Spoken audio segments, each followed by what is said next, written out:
Romanos capítulo 12, versículos 9 al 10. Romanos 12, 9 al 10. Esos van a ser los dos versículos que vamos a estar deteniéndonos esta tarde para reflexionar en cuanto a lo que Dios nos muestra, ¿cierto?, en su palabra a través de el apóstol Pablo. Romanos capítulo 12, versículos 9 al 10. Y si usted lo ha encontrado, quiero pedirle por favor que me acompañe, que se ponga de pie para seguir juntos la lectura de la palabra de Dios. Romanos capítulo 12, versículos 9 al 10. Dice así: el amor sea sin fingimiento, aborreced lo malo, seguid lo bueno, amaos los unos a los otros con amor fraternal. En cuanto a honra, prefiriéndoos los unos a los otros. Amén. Me acompañan y oramos a nuestro Dios nuevamente. Padre bendito, tú eres santo, santo, santo. No hay nadie como tú, oh Dios. Y te agradecemos esta tarde por darnos la oportunidad nuevamente de estar reunidos en tu nombre para reflexionar en tu palabra en este momento. Te hemos dado culto, sabiendo que lo hemos hecho a través del Señor Jesucristo. Hemos cantado alabanzas, nos hemos aunado en oración.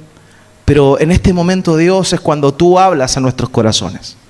Y quiero rogarte una vez más que por medio de tu palabra, Dios, tú nos seas confrontando, nos seas animando, nos seas transformando. Padre, y sabemos que eso no es posible sin la ayuda de tu Espíritu Santo. Porque es tu Espíritu Santo el que nos lleva a toda verdad. Es tu Espíritu Santo el que convence de pecado, justicia y juicio. Es tu Espíritu Santo el que esculpe en nuestro ser el carácter de Cristo. Y queremos pedirte una vez más que tu Espíritu Santo use tu palabra para transformarnos, para golpearnos si es necesario, para animarnos a hacer tu voluntad. Dios, te lo rogamos humildemente. Guíanos, llévanos, llénanos de tu Espíritu Santo para poder obrar conforme a tu palabra. Que no seamos oidores olvidadizos, sino realmente hacedores de tu palabra. Oh Dios, ayúdanos.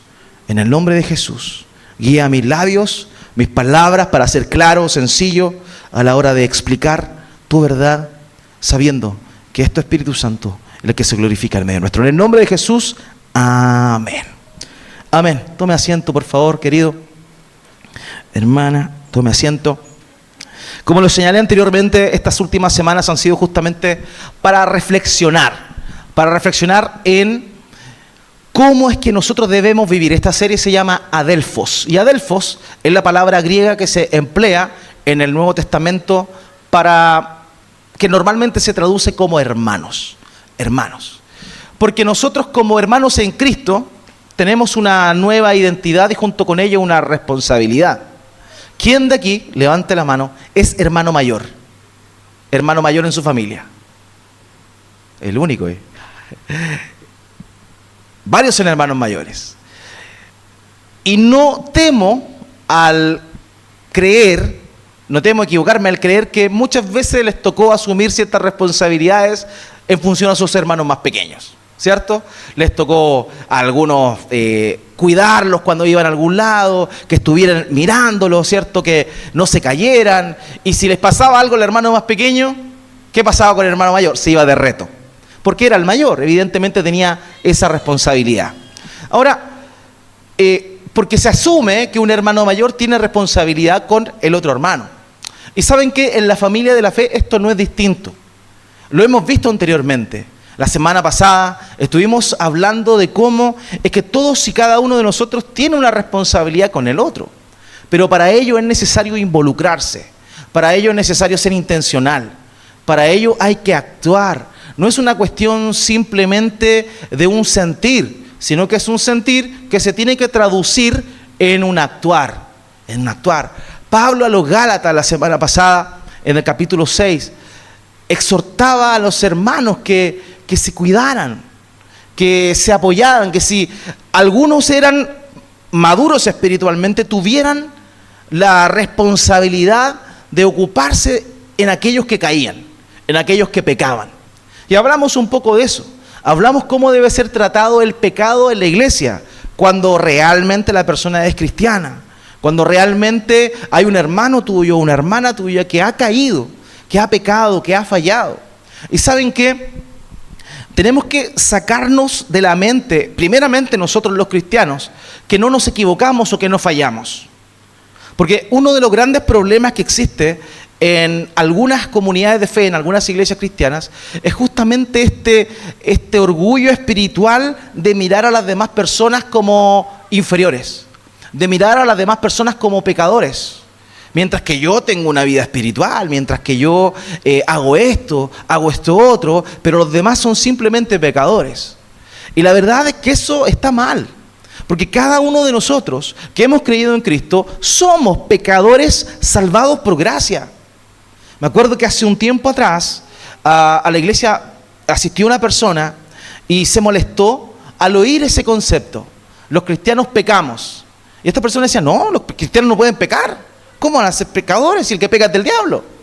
Entonces hubo que explicarle de que no, el cristiano peca, pero peca porque quiere y es responsable de su pecado. Pero todavía al estar en esta naturaleza pecaminosa, vamos a caer, vamos a fallar.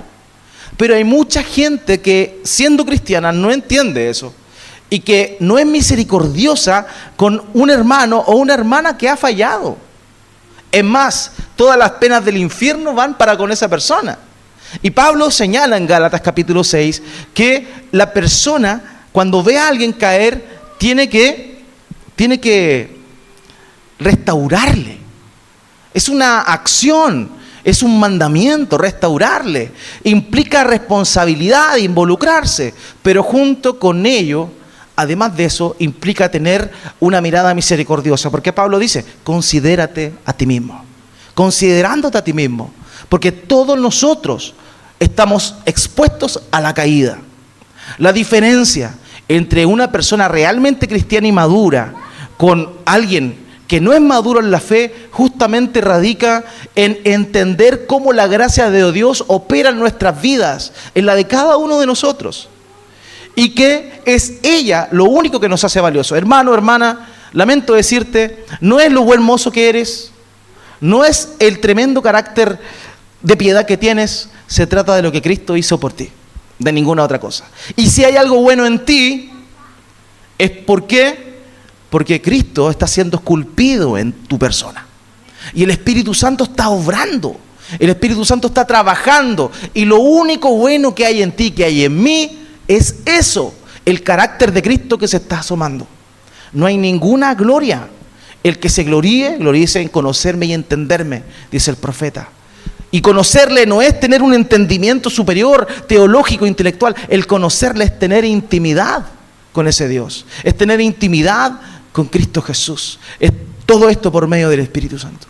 Entonces, queridos, qué importante es darnos cuenta de que como hermanos tenemos responsabilidades, pero nunca debemos olvidar, y es algo que vamos a tocar brevemente ahora en este sermón propiamente tal de Romanos, nunca debemos olvidar esa mirada misericordiosa.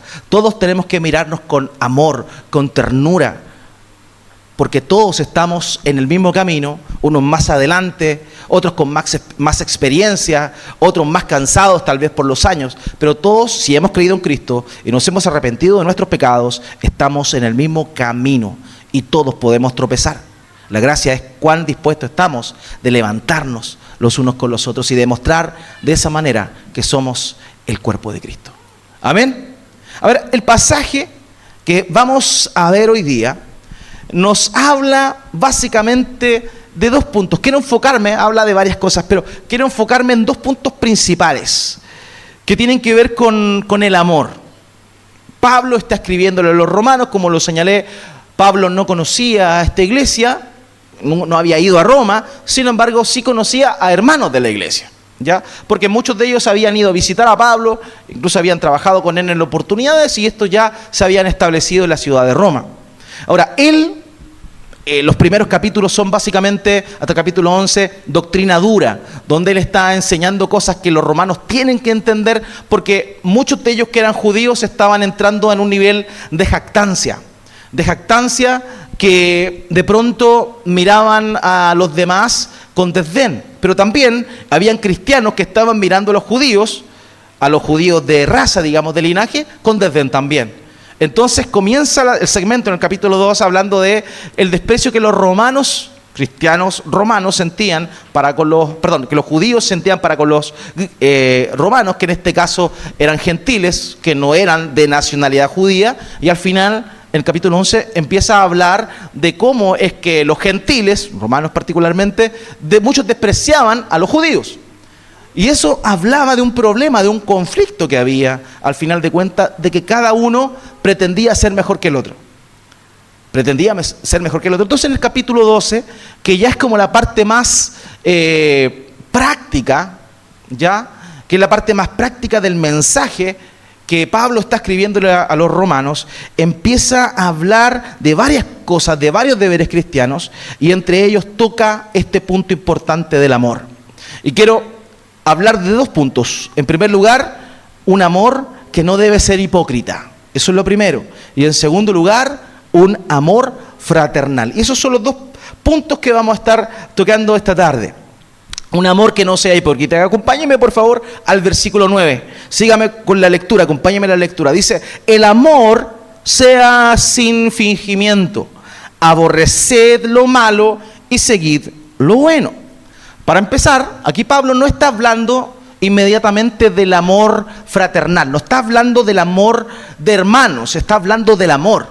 Y cuando nosotros hablamos del amor, primeramente debemos entender que el mandato divino es amar a Dios, ¿cierto? No amar a Azul, eso es una banda de cumbia. Amar a Dios. Amar a Dios es el primer mandamiento. Amarás a Dios con todo tu corazón, con toda tu alma, con toda tu mente y con todas tus fuerzas. El Señor Jesús resumió el mandamiento de esa forma. Así que Pablo primeramente comienza hablando del amor de una manera general, del amor a Dios. Dice, el amor sea sin fingimiento. Y lo primero que tenemos que hablar aquí es justamente eso, es un llamado, hermanos míos, a cada uno de nosotros a que amemos a Dios sin fingir que le estamos amando.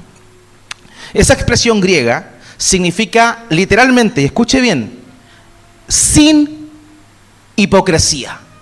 Eso es lo que significa. Sin caretas, sin máscaras, sin apariencias.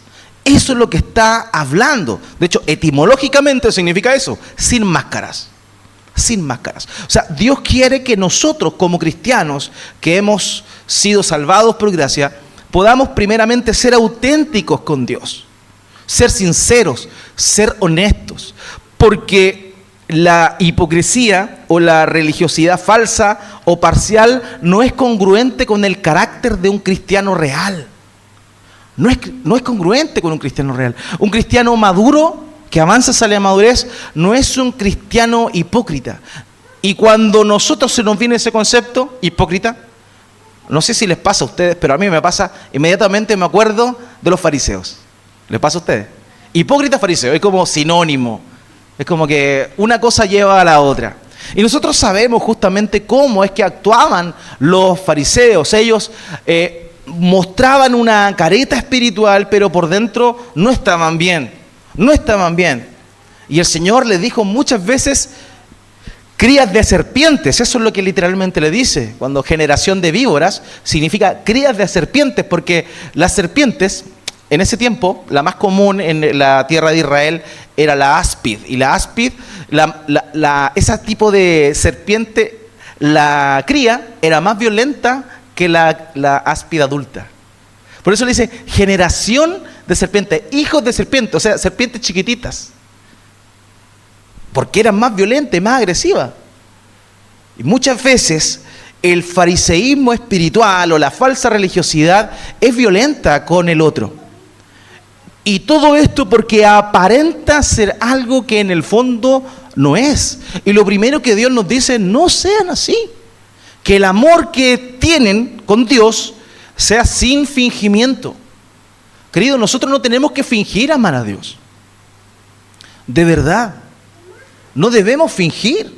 Debemos ser sinceros. Sinceros. Y ese es un cáncer que tristemente está injertado en el cuerpo de Cristo. Pero como yo siempre les digo, No en esta iglesia, en otras. Aquí no hay nada de eso. Tenemos que analizar nuestro corazón.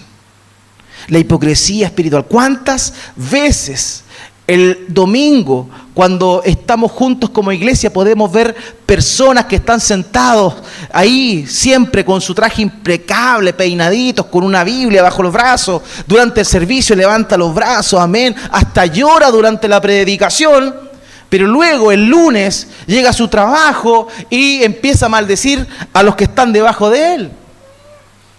Comienza como un ogro.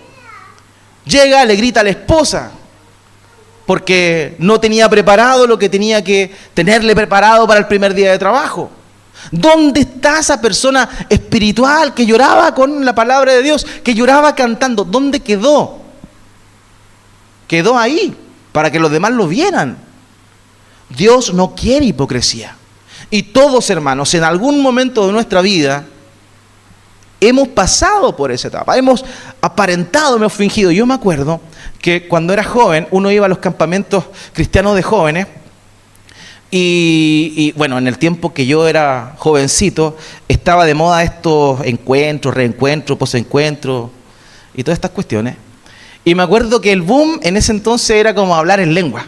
Y el que no hablaba en lenguas, como que no era santo, era como que no era cristiano. Entonces iba un tipo y te decía, con mal aliento, y te decía hacia el frente tuyo, suelta la lengua, suelta la lengua. Y uno decía, ¿pero qué digo? Criba, saya, raba, roa. Cuestiones así. Y de pronto, uno veía que el de al lado lo hacía, po. Y uno quedaba así como helado. ¿Y qué hago yo, po?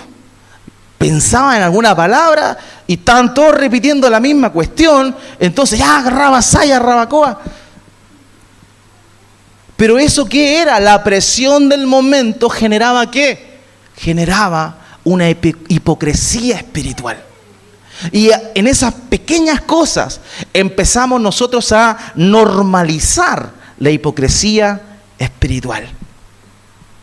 La hipocresía espiritual.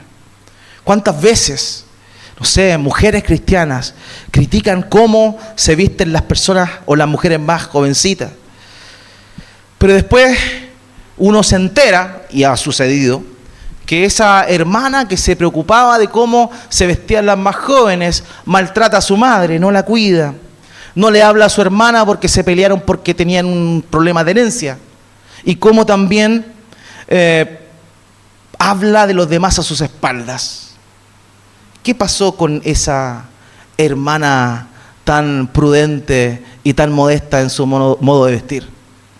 Hipocresía espiritual. Porque nos mostramos de una forma o exigimos a los demás algunas cosas cuando ni siquiera nosotros estamos dispuestos a llevar esa carga. Dios nos ordena aquí, por medio de su palabra, que nuestro amor por Él sea sin fingimiento. A Dios no le impresionan nuestros shows religiosos. A Dios no le impresiona eso. De pronto en algunas iglesias, el que más gira es el más espiritual. El que más gira. La otra vez vi un video de en una iglesia brasileña, que había un hermano así, estaba jingando, como los de capoeira, así jingando, y hacía sus tirabuzones en la alabanza. Era como que el que más expresivo o el que se mueve más era el más espiritual. Y no sé de dónde sacaron eso. No sé de dónde sacaron eso. Porque ¿sabes dónde tú demuestras tu espiritualidad? Lo demuestras en tu intimidad con Dios. Es en tu intimidad con Dios donde tú te arrodillas, lloras, te tiras de guata, gritas, pataleas, te das vuelta carnero. Es donde nadie te ve, donde solo Dios te ve. Ahí es. Ahí es. No cuando estamos todos juntos, porque nadie quiere ver tu show ni mi show. Dios quiere verte así, pero Dios quiere verte en la intimidad. Porque es ahí, cuando nadie te ve, donde realmente tú demuestras quién eres. Entonces, eso, Dios no quiere la hipocresía, Dios quiere la verdad. Así que el amor a Dios de ninguna manera se puede medir por las cosas que nosotros aparentamos, ni por cuántos versículos bíblicos de memoria no sabemos, ni por cuántos dicen amén cuando el pastor está hablando. se nota en cómo tratamos a los demás cada día. Ese es el carácter de Dios en tu vida. Se ve en las acciones, en las cosas que tú haces cuando nadie te está mirando. Esa es tu verdadera espiritualidad. Y Dios lo que quiere es que esa espiritualidad que vives en la intimidad también la vivas delante de las demás personas. Si no te nace hacer algo en la intimidad, no lo hagas delante de los demás para aparentar espiritualidad. Porque en realidad Dios conoce tu corazón y está viendo hipocresía. Y a Dios no le gusta la hipocresía. ¿Saben cuántas veces? Bueno, varias veces, porque ni siquiera me acuerdo el número en este momento, pero hay muchos versículos del libro de Proverbios que dicen que Dios aborrece la pesa falsa. ¿Lo han leído? Dios aborrece las pesas falsas. Y uno podría decir, ¿por qué? Porque la gente se aprovechaba, ¿cierto? Y es como, ¿se acuerdan de estas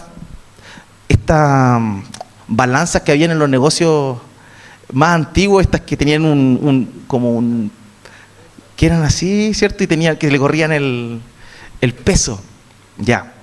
Y esas se arreglaban, esas se arreglaban ahí. Entonces, ¿qué es la pesa falsa? Cuando tú llegabas, pesaba 1 kilo de pan, pero en realidad eran 750 gramos solamente. Pero la pesa estaba arreglada y te decía que era 1 kilo. Entonces, caballero feliz te vendía el kilo de pan, que eran 750 gramos. Dios aborrece la pesa falsa. Pero si nosotros nos vamos, en el fondo, ¿a qué significa eso? Es que Dios aborrece aquello que no es lo que dice ser. Porque eso es lo que hace una pesa falsa. Una pesa falsa muestra algo que no es. De esa misma manera, vemos ahí cómo Dios aborrece la hipocresía. Dios no le gustan las caretas. Si decimos amar a Dios, pero despreciamos a las personas que tenemos al lado, si no tenemos amor.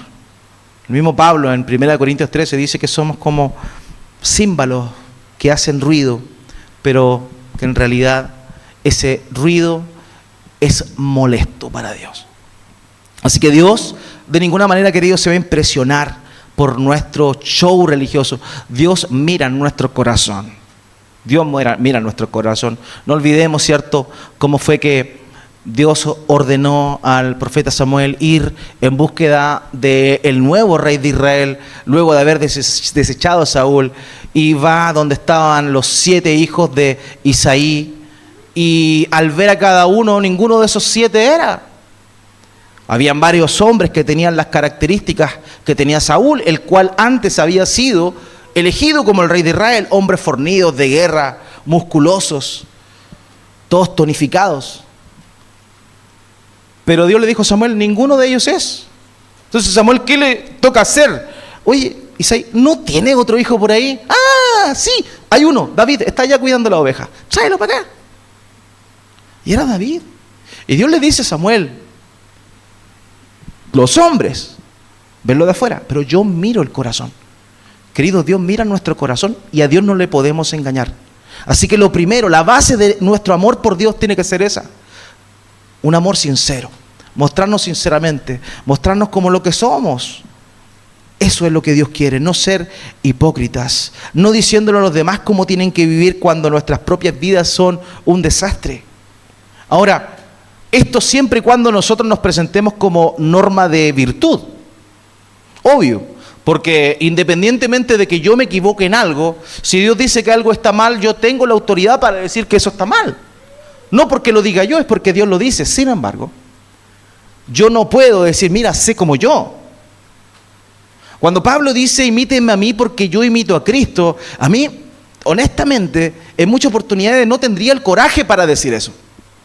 Porque yo fallo, quizá Pablo era mejor que yo, de hecho lo era. Porque Dios está trabajando en mi vida. Lo que nosotros necesitamos es mostrarnos como somos, personas falibles, personas débiles que están luchando, que están en la pelea, que están en un camino de gracia donde Dios es el que se glorifica en nuestra debilidad. Eso es lo importante. Pero de ninguna manera mostrar caretas que en realidad no representan lo que somos. Así que, queridos, el verdadero amor a Dios nace de un corazón humilde, que está agradecido porque Dios lo ha perdonado de forma inmerecida. Ese es el verdadero amor. No es jactancioso, no aparenta lo que no es, no busca los aplausos de los demás, sino que es fiel, es bondadoso y está dispuesto a servir. Así que, hermanos, esta tarde Dios nos está desafiando a que podamos revisar nuestras vidas, podamos ver nuestro corazón y desechar, como dice Pablo en otras epístolas, toda hipocresía que pueda haber dentro de nosotros. Porque el mundo al cual tenemos la obligación de predicar está cansado de nuestros clichés, está cansado del lenguaje evangélico, está cansado de que uno les hable en términos que ellos no entienden. Todas las personas que tú le hablas conocen a un cristiano que se portó mal, o que dice una cosa y hace otra. Todos conocemos a esas personas. Que no seas tú, amado, que no seas tú, que no digan tu nombre ahí cuando estén hablando de la hipocresía, sino todo lo contrario. ¿Sabéis qué? Lo que esta persona me dice, ¡oh!, me hierve la sangre, porque de verdad como que me confronta, pero no puedo decir nada de él. No puedo decir nada de él. Esa es la idea. Eso es lo que Dios quiere usarnos en este mundo. Así que, hermano, no más corazones hipócritas, llenos de basura religiosa, de cosas que mostramos pero que en realidad no somos, sino que debemos ser genuinos en Cristo y demostrar con amor una vida íntegra, en búsqueda constante de la humildad y de la dependencia a Dios, con un amor por los demás. Eso es lo que Dios quiere. Por eso muestra aquí esta palabra, muestra la importancia que el amor sea sin fingimiento. Luego dice que aborrezca lo malo, aborreciendo lo malo y buscando lo bueno. Esa es la idea. O sea, un amor genuino, un amor real, un amor que es sin fingimiento, es un amor que conoce lo que es bueno y lo que es malo y se apega a lo bueno y va desechando lo malo. O sea, esa es la idea. Ahora veamos o enfoquémonos primeramente en esta parte. El mandato que el amor sea sin fingimiento, en realidad lo que nos muestra es ir más allá de las palabras vacías y enfocarnos en un amor que se muestra a través de acciones concretas y sinceras. Pero también nos habla de transparencia. Nos habla de transparencia. Sin fingimiento significa ser sincero, puro de corazón, consistentes en el amor. O sea, eso implica que no se trata de amar solo cuando nos conviene, sino que debemos demostrar un amor incondicional por Dios, en las buenas, en las malas, un amor real. No un amor falso, insisto, y que en definitiva no es otra cosa que un reflejo del amor de Dios por nosotros. Dios nos amó sinceramente, Dios se entregó por completo con nosotros cuando lo hizo a través de Cristo Jesús, nuestro Señor y Salvador. Por tanto, hermanos, eso es algo tan importante. Ahora, un llamado que quiero hacer práctico para luchar contra la hipocresía, y esto, si quiero anotarlo, es una sugerencia, pero son pasos prácticos que uno podría hacer. Es primero reflexionar en nuestros corazones cómo en qué cosas mostramos nuestra hipocresía. Ver cuáles son las luchas internas que tenemos que de pronto no estamos dispuestos a exponer. Eso en primer lugar. Haga una lista de áreas en tu vida donde sientes que no actúas conforme a tus convicciones. De verdad, ¿en qué cosas has hecho tú en las cuales no has sido consecuente con tu fe? ¿Qué cosas has hecho? Y luego busca, como lo vimos la semana pasada, a un hermano, hermana en la fe, madura en la fe, en la cual puedas descansar y que pueda ayudarte a llevar esa carga. Cuéntale tu debilidad y juntos oren para que Dios sobre en esa debilidad. Esa es una forma clara de mostrar humildad y transparencia. De verdad que es algo bueno que podemos llegar a hacer. Y esto nos va a ayudar a reconocer cuáles áreas debemos crecer. Ahora, Pablo nos enseña a odiar lo malo y a aferrarnos a lo bueno. Y esto implica, en primera instancia, rechazar lo malo, rechazar el pecado y buscar la santidad en nuestras vidas, siempre eligiendo lo que Dios considera que es bueno. Aborrecer lo malo, hermanos, el rigor, de acuerdo al texto griego, implica encontrar repugnante aquellas cosas que para Dios son repugnantes. O sea, no tiene que ver solamente de esto es malo, me alejo. No, sino encontrar repugnante. Muchas veces nosotros somos escrupulosos en varias cosas. Por ejemplo, uno de mis hijos, si alguien tomó agua en un vaso, es imposible que pueda tomar agua en el vaso que ocupó otra persona. Es una cuestión como que, no puedo. No, pero es que él tomó, pero da lo mismo, usa el otro lado. Como ellos no lavan vaso, usa el otro lado. No, pero acá. Porque le da asco, le causa repulsión. Hay personas que les causa náuseas el olor de otras personas. Hay personas que le da náusea el mirar a otras personas. Somos escrupulosos en varias áreas diferentes. Pero Dios nos está diciendo aquí, por medio de su palabra, que nosotros tenemos que ser escrupulosos con el pecado. O sea, que nos cause náusea el pecado. Una de las cosas de mostrar el amor real por Dios es justamente ese. Que cuando veamos lo malo, nos dé náuseas. Implica, más que evitar el pecado, tener un profundo rechazo, una aversión hacia todo lo que se opone a la voluntad de Dios. Es primeramente reconocer la maldad del pecado y tomar una postura con respecto a él. Uno necesita para esto reconocer cuál es su tendencia pecaminosa y también estar dispuesto evidentemente a arrepentirse y apartarse de aquellas cosas que a Dios le aborrecen. También implica estar vigilantes, tener una actitud o una postura siempre atenta y despierta a aquellas cosas que son malas y que pueden hacernos caer. Hermanos queridos, eso implica aborrecer lo malo. Pero muchas veces en nuestro amor a Dios no somos tan sinceros, porque quizá todavía nos gusta aquello que Dios aborrece. Y este es un llamado para cada uno de nosotros, que podamos tener el mismo corazón de Cristo, que podamos tener un corazón misericordioso para con los demás, pero que no toleremos el pecado.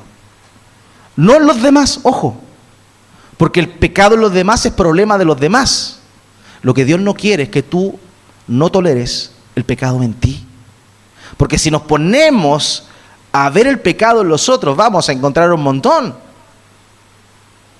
El mismo Señor Jesucristo dijo, antes de sacar la paja en los demás ojos, primero ve la viga o quita la viga que tienes en el tuyo. El pecado que nosotros más debemos aborrecer, hermanos míos, es el que tenemos nosotros mismos. Nuestras luchas, eso es lo que más debemos aborrecer. Por tanto, ese es el llamado, aborrezcamos lo malo, porque eso muestra un amor sincero para con Dios. En segundo lugar, unirse a lo bueno, sigan lo bueno. Eso tiene la idea en el griego de estar en contacto cercano con lo bueno, apegarse a las cosas buenas. Eso es como que me pego a lo bueno, yo voy a estar unido a lo bueno. Implica estar activamente buscando todo aquello que es conforme a la voluntad de Dios. Cultivar ciertamente las disciplinas espirituales, la oración, la comunión con Él. Aplicar el carácter de Cristo en nuestra vida cotidiana con las personas que nos rodean. Porque cuando aborrecemos lo malo y buscamos lo bueno, nos adherimos a lo bueno, estamos demostrando realmente un compromiso con la gloria de Dios. Y de esa manera honramos a Dios, amamos a Dios y por otra parte podemos bendecir a las personas que están a nuestro lado. El Salmo 34:14 dice, apártate del mal y haz el bien. Apártate del mal y haz el bien. Busca la paz y síguela. Sigue la paz, sigue lo bueno.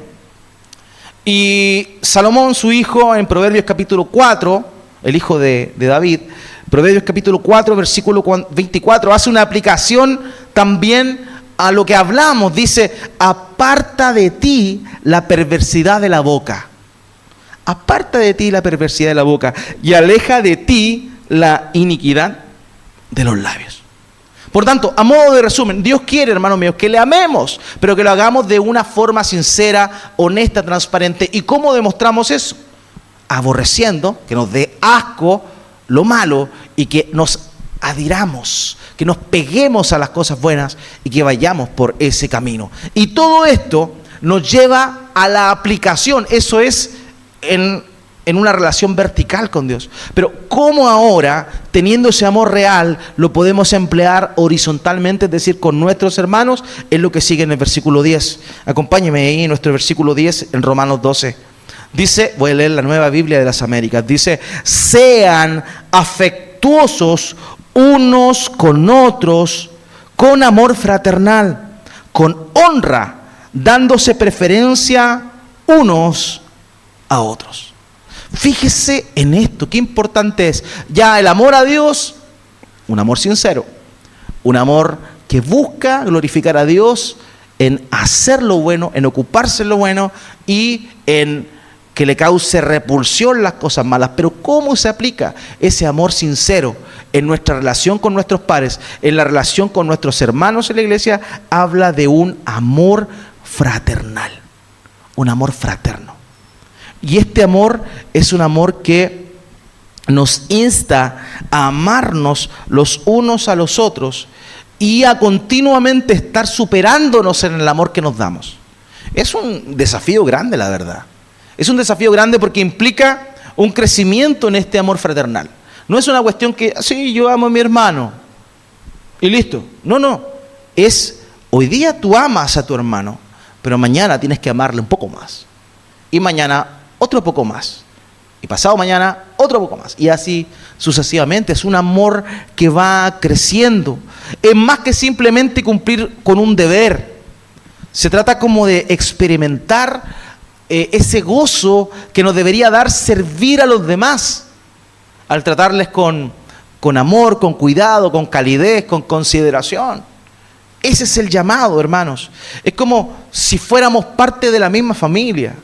Y más aún, porque quizás con la familia tuya de este mundo vas a tener una relación, si es que no conocen a Cristo, vas a tener una relación hasta aquí nomás. Pero ¿sabes qué? La relación con tu hermano o hermana en la fe va a trascender esta vida.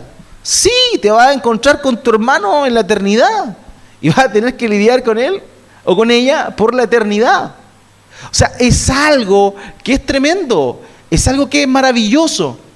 Porque nuestra relación familiar va a llegar hasta aquí, si es que nuestros familiares cercanos no llegan a Cristo a conocerle. Pero nosotros, si estamos realmente en Jesús, vamos a estar siempre juntos, eternamente y para siempre. Así que si ahora te aburre tu hermano, ¿está muy helado? Nos quejamos porque está caluroso. Quejamos porque está frío. Quejamos por todo.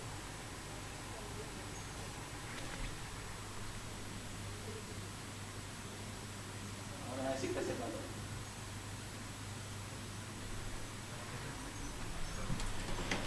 Amén. Demuestra gloria a Dios. Entonces, hermanos, fíjese lo que dice aquí Pablo en Romanos capítulo 15, versículo 7. Dice, por tanto, acéptense los unos a los otros, como también Cristo nos aceptó para la gloria de Dios. O sea, nuestra relación los unos con los otros debe ser una relación de aceptación. De aceptación. Así como cuando nos hemos casado, vamos conociendo a la persona que tenemos al lado y hay cosas que simplemente tenemos que comenzar a aceptar. Hay cosas que son propias de su carácter, cosas que son propias de su cultura y que idealmente las cosas que son malas deberían ir cambiando, ¿cierto? Pero en oportunidades eso no se da de forma milagrosa. Es un proceso. Y es ahí donde uno tiene que aceptar al otro. Y lo mismo pasa, así como debería suceder en nuestras relaciones maritales con nuestra pareja, también debería suceder en nuestras relaciones entre hermanos. Deberíamos conocernos y saber cómo somos y amarnos a pesar de eso. Si tu hermano necesita o tiene que madurar, sí, tiene que madurar. Dios está trabajando ahí. Tú no podías hacer nada. Dios está trabajando. Pero tienes que aceptar que es así. Aceptar.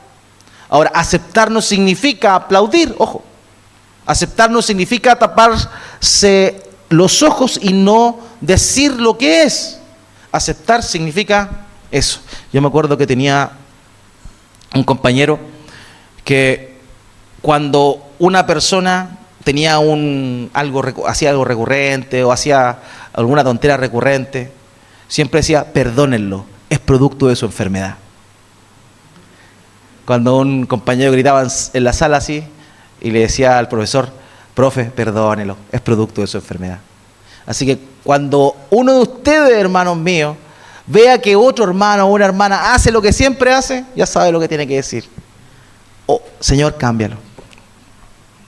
No es producto de su enfermedad. Hermanos, tenemos un llamado a tenernos paciencia, a aceptarnos. Tenemos un llamado de considerarnos los unos a los otros. Y este texto es bien interesante porque hace una aplicación práctica. Dice, sean afectuosos unos con otros con amor fraternal, con honra, dándose preferencia unos a otros. Darse preferencia unos a otros. Y esto implica que la relación de hermandad debería ser una relación que prioriza al hermano o a la hermana. Ojo con esto. Dice, en cuanto a honra, prefiriéndose los unos a los otros. O sea, eso implica que tú, no sé, tu hijo chico creció, te sobra una cuna. En los primeros que tienes que pensar para ver a quién le va a regalar la cuna, es a un hermano que necesita una cuna, una hermana que necesita una cuna. Tú prefieres a tus hermanos en cuanto a honra, tú le reconoces, ves su necesidad y priorizas eso. A mí me pasaba cuando contrataba gente. Muchas veces llegaba gente a la entrevista de trabajo y yo empezaba a interactuar con ellos y muchas veces le di el trabajo a personas que eran cristianas, por ser cristianos. Habían personas que tenían las mismas capacidades, el mismo currículum, pero yo prefería a los cristianos. ¿Por qué? Porque era un hermano en la fe. Ahora había que probarlo ahí. Cuando demostraba que no era tan cristiano, lo siento, fin del plazo convenido en el contrato, que te vaya bien. Pero si no, quedaba ahí. Y yo prefería, porque también así como decían ser cristianos, uno también lo podía exigir. Oye, hace todo para la gloria del Señor. ¿Qué pasó acá? ¿Por qué hiciste esto mal? Uno también tenía eso. ¿Por qué? Porque uno sabe el estándar de Cristo para quienes le siguen. Entonces, en cuanto a honra, prefirámonos los unos a los otros. Si tiene un trabajo, algo que regalar, prefiera a un hermano en la fe. De verdad, si lo decepciona, no importa, pero prefiéralo. A todo esto, hace años yo aprendí a no recomendar a los cristianos. Cuando me preguntan, ¿conoce algún hermano en la fe? Yo casi nunca recomiendo a nadie. Cuando me preguntan si conozco a alguien que haga algo y que sea cristiano. Porque igual es una responsabilidad. Pero deberíamos hacerlo así y darle la oportunidad por lo menos. Ahora, yo no me meto en otras cosas y si la persona quiere contratarle, le contrata. Pero es importante eso, la preferencia de los unos con los otros. Yo prefiero a mi hermano y eso, darle ese valor es importante. Porque Dios nos hace un llamado a amarnos con este afecto fraternal, honrándonos, manteniendo siempre el respeto y la consideración, considerarnos los unos a los otros. esa ocupación. Insisto, normalmente hablamos de preocupación, pero yo quiero ir más allá. Quiero ir a la preocupación.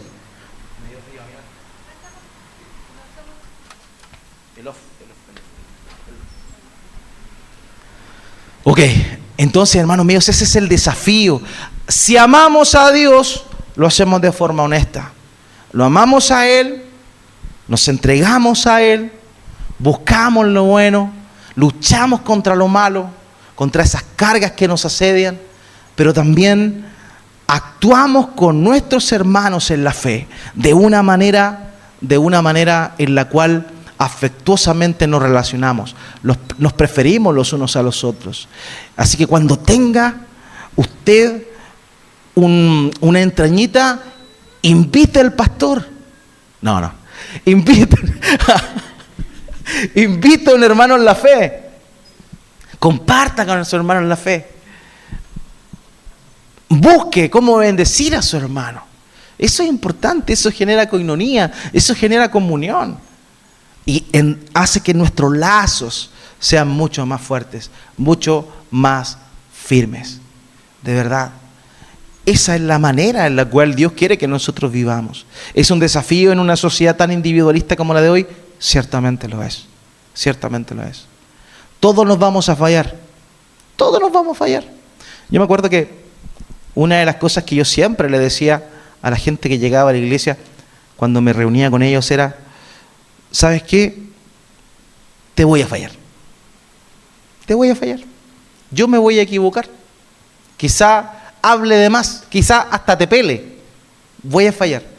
Pero quiero que sepas que a pesar de eso, de mis fallas, voy a arrepentirme, voy a buscar al Señor y vamos a mantener una relación siempre para la gloria de Dios. Porque eso es lo más importante. Eso es lo más importante, hermano. Entre nosotros nos vamos a fallar, nos vamos a pelar. Y digo nos porque todos nos equivocamos en eso. Quizá yo voy a esperar algo de ti y tú no lo vas a cumplir. Tal vez tú vas a esperar algo de mí y yo no lo voy a cumplir. Pero lo importante de todo esto es ese amor que tiene que ser innato en nosotros. Es un amor que brota de nosotros. Porque tú no elegiste a tu hermano carnal, tampoco elegiste a tu hermano en el espíritu. Pero somos todos parte de la misma familia de la fe. Así que, hermanos, ese es el desafío. A vivir esa hermandad como corresponde. A vivir esa coinonía como corresponde. Pero por sobre todo, entendiendo este concepto. El amor es un amor real. El amor es un amor que hace. No es un amor que habla, es un amor que habla y hace. Así que ese es el desafío que Dios nos deja por delante, amados. Así que a trabajar. Amén.